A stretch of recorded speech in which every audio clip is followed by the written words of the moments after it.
hand-hewn 1844 timber frame stood on Stolting Street here in Burkholz and went through various owners and uses over the years, including a turn as a clubhouse for the young Hasley family as they grew up.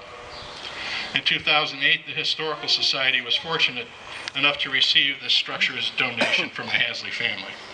The structure was disassembled, labeled, and stored by John McNamara, a specialist in traditional timber frame construction. It sat for many years waiting for the funding to arrive, which it did in the form of grant money from the Greenway Commission through Niagara County. In the summer of 2015, the Einhaus came back to life here on the museum property. As you examine the Einhaus today, please keep in mind a few interesting facts. It's believed that the 4 corner posts were hewn from a single log. Okay, so I'll tell you more about that if you see me. There were no metal fasteners in the original structure. It was put together using hand-cut mortise and tenon joints secured with pegs. You can see the newly worked pegs at the joints when you view this.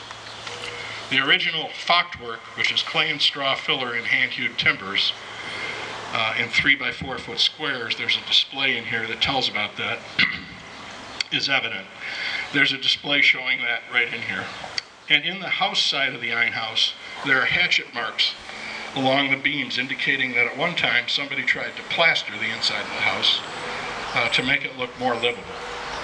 That's just a few interesting tidbits, and there's a lot more in here if you care to view it.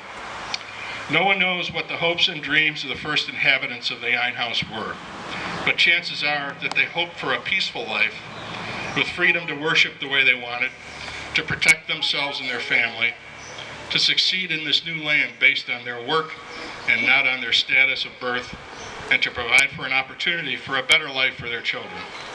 Come to think of it, these Prussian German immigrants were no different from immigrants of any time and any place.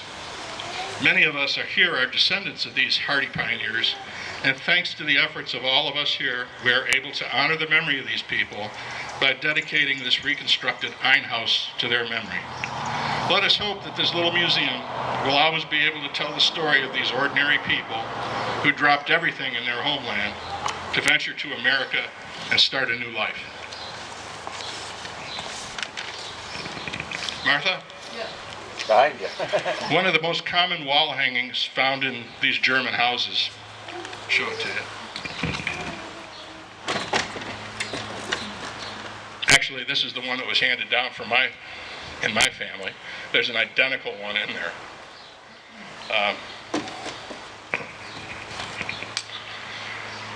Handed down from generation to generation is called the Gottlicher Haussegen. Here's an example of one from my family. There's also examples in the museum. I believe its words are appropriate for today's grand opening, and seeing as I can't read German too well.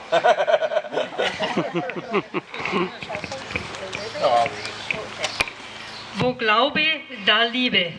Wo Liebe, da Friede. Wo Friede, da Segen.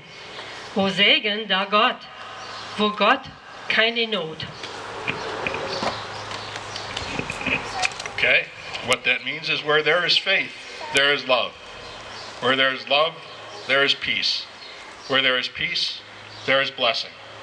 Where there is blessing, there is God. And where there is God, there are no worries.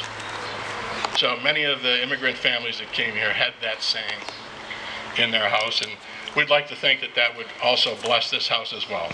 So thank you very much, and that's it. We appreciate it. If we could have the ribbon cut or the scissors. And I'm going to ask if you don't mind, I'm going to ask the board members to come up. Oh, excuse me. Oh.